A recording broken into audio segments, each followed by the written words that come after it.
Last week I set up the Ten Commandments by noting that although many think it's crazy to look back 3,500 years to this heavy-handed set of rules and regulations, that the Ten Commandments are actually a gift. They're full of divine insight. They are full of insight about how life actually works, about how the world was ordered, about how to be in sync with the flow of the universe. There are other things that might be good for you to know about them, such as here at the beginning, there's actually some disagreement over how to number the Ten Commandments. And the disagreement breaks out between Protestants, Catholics, and Jews. And there's no disagreement over what the Ten Commandments are, in a sense, the content of Exodus chapter 20. There's no disagreement there. There's no disagreement over the order. The question comes at the very beginning in terms of what constitutes the first commandment as opposed to the second.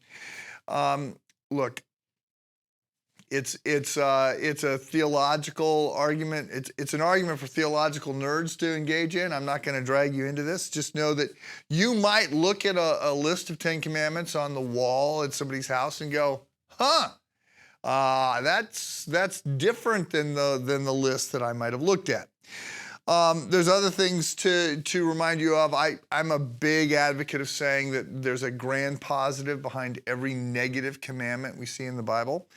And so this first one, we're looking at this idea that there is a God. The Bible doesn't spend any time really, not much time trying to prove that God exists. It just assumes that he exists. We get a little bit of what we call the cosmological argument, in some of the Psalms and some other places. But for the most part, it just comes right out of the gate that there is a God. We're not alone in the universe. There is a holy, righteous, loving, merciful creator who wants a relationship with us. And there are other sort of generic things or sort of universal things that could be stated about the Ten Commandments. After all, they do serve in a very significant way as the foundation of Western civilization and a world of a rule of law and order.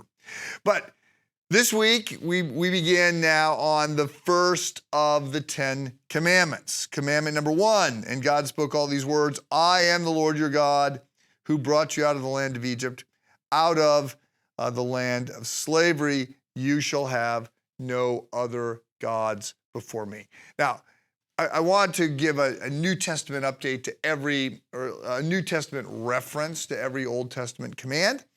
But before we do there, I want to note a couple things here. First of all, I do think it's important that the first commandment is first. I'm not sure that the order of the other commandments is quite as important. Remember, there are 2 tablets, and the first 4 commandments sort of deal with our relationship with God, and then the second 6 commandments, or the second tablet, which is the last 6 commandments. I think you could perhaps jumble commandments 7 through 10 without doing a lot of harm to anything. But whether that's true or not, I think it's important to note that the first commandment needs to be first. We have to start with this idea that there is a God and that everything grows out of the fact that there is a God. He is God. Everything flows from him. He sets the order for everything else. And it's worth noting that this is unique. If you look at all the other sort of ancient codes, and I'm looking at some of this stuff right now because of the C.S. Lewis class coming up, and in The Abolition of Man, he talks a lot about the Tao, which is spelled T-A-O. But it's a Chinese term, but he's looking at how there's a bunch of codes, there's a bunch of ethical principles that you find in every culture. And they're not all, the rules are not exactly the same, but almost every culture says a lot of the same things, such as you shall not murder. And that's mostly these codes they start. You look at the Code of Hammurabi, or look at the Eightfold Path of Buddha or something, they mostly start by saying don't murder. Nobody has a command that says don't worship other gods. which makes the Jews unique, and it made them unpopular because everybody else was sort of willing to share their gods, and I'm not saying your gods aren't real. You say my gods are real. We all just sort of share all these gods, and the Jews are like, no, we don't. We're not playing in that sandbox. So, anyway. First point for today, it's important that the first commandment is the first commandment. God makes this very bold and exclusive claim. I am the Lord your God. Right? I am God. I am the one who brought you out of Egypt. I am the Lord and God. Have a good day.